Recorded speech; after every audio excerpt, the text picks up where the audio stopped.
Si algo está demostrado a estas alturas é que a política da dereita non somente non crea emprego, senón que o destrue.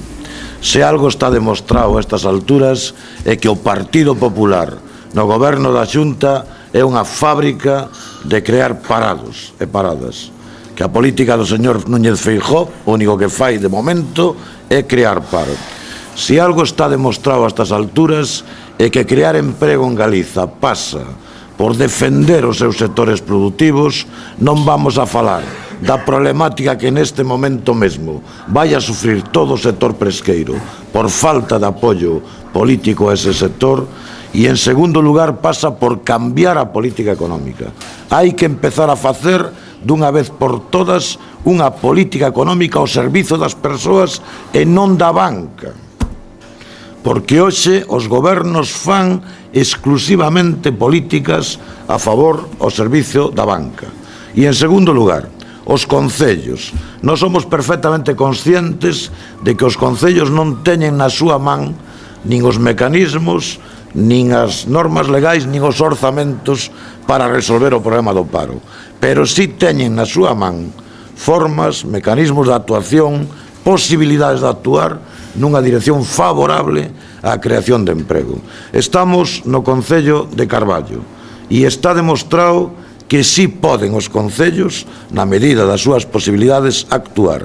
Acabamos de visitar unhos terreos industriais importantes, con unha importante ampliación.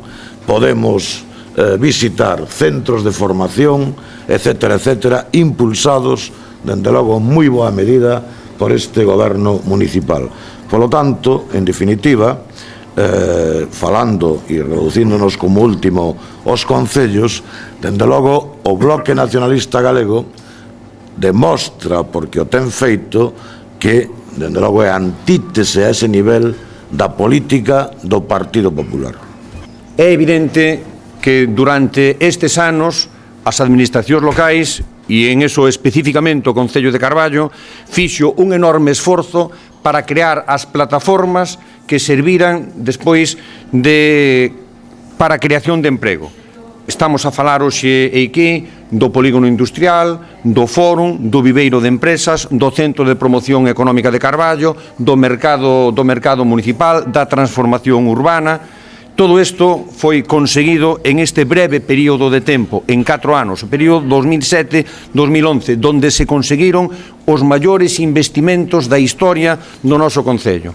A partir de agora, en época de crisis, no contexto no que nos movemos, virá a hora das políticas, de buscar as iniciativas que dinamicen estes polígonos industriais, eses centros de formación que serán exemplares para o conxunto do territorio, ese comercio local e tamén en colaboración co mundo empresarial. Precisamente con ese espírito emprendedor enfocaremos os próximos 4 anos facendo ese chamamento ao resto das forzas políticas e ao conxunto da sociedade para que centremos no emprego e na formación os eixos fundamentais da nosa acción política. Por lo tanto, moitas gracias por ternos acompañado.